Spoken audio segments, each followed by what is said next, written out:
Ya, Polda Jawa Timur bekerja sama dengan Interpol untuk memburu tersangka baru berinisial VK hingga keluar negeri.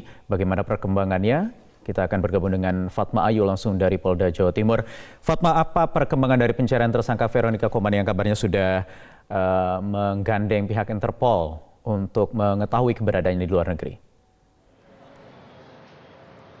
Ya, Wahyu, sampai saat ini pihak kepolisian Polda Jawa Timur masih mencari keberadaan dari VK atau Veronica Koman yang saat ini disinyalir masih berada di luar negeri. Dan pihak Polda Jawa Timur sendiri bekerja sama dengan Mabes Polri, Interpol, dan juga Badan Cyber, Kemenko Polhukam, dan Badan Intelijen Negara untuk mencari keberadaan Veronica Koman dan memeriksa kasus ujaran kebencian maupun berita bohong yang menjeratnya.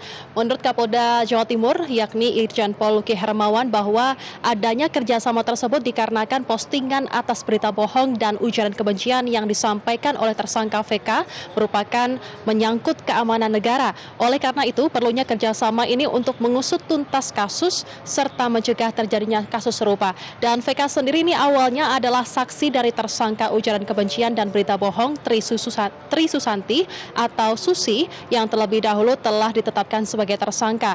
Namun kemudian setelah pihak kepolisian melakukan gelar perkara dan mengumpulkan bukti-bukti maupun mendengar pengakuan dari 3 saksi dan juga 3 ahli, akhirnya Veronica Koman ditetapkan sebagai tersangka. Menurut pihak Polda Jawa Timur, VK sendiri sangat aktif menyebarkan ujaran kebencian, berita bohong, dan isu-isu fiktif terkait pengepungan mahasiswa Papua di Surabaya, dan ia sangat aktif untuk memprovokasi, utamanya di media sosial di Twitter yang isinya berita tidak valid dan hoax, baik dengan postingan berbahasa Indonesia dan juga bahasa Inggris. Sehingga penyidik menetapkan 4 undang-undang terhadap tersangka, yakni pasal ujaran kebencian dan berita bohong, pasal 45A junto pasal 28 ayat 2 UU ITE, pasal 160 KUHP, dan juga pasal 1 Undang-Undang nomor 1 tahun 1946, dan serta Undang-Undang nomor 40 tahun 2008 tentang penghapusan diskriminasi suku, etnis, dan ras. Wahyu. Ya, selain VK yang terbaru, apakah ada kemungkinan untuk penetapan tersangka baru lainnya lagi, Fatma?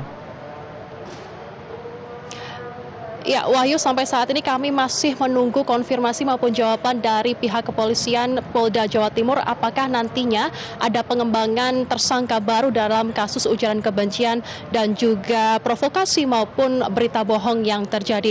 Karena memang ada kemungkinan hal itu bisa terjadi, mengingat dulunya Veronica ini adalah saksi dari Tri Susanti, namun kemarin naik statusnya menjadi tersangka. Karena kasus ujaran kebencian dan berita bohong ini nampaknya tidak dilakukan oleh satu orang saja, namun oleh beberapa pihak. Dan hingga saat ini yang masih ditetapkan menjadi tersangka adalah Tri Susanti, Samsul Arifin, dan Veronica Koman. Sebelumnya pada hari Selasa lalu, Tri Susanti dan Samsul Arifin ditahan oleh Polda Jawa Timur.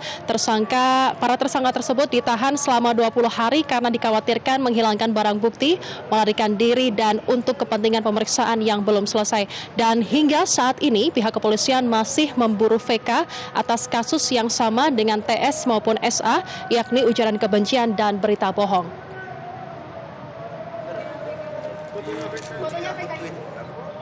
Wahyu, sementara kami kembalikan ke studio.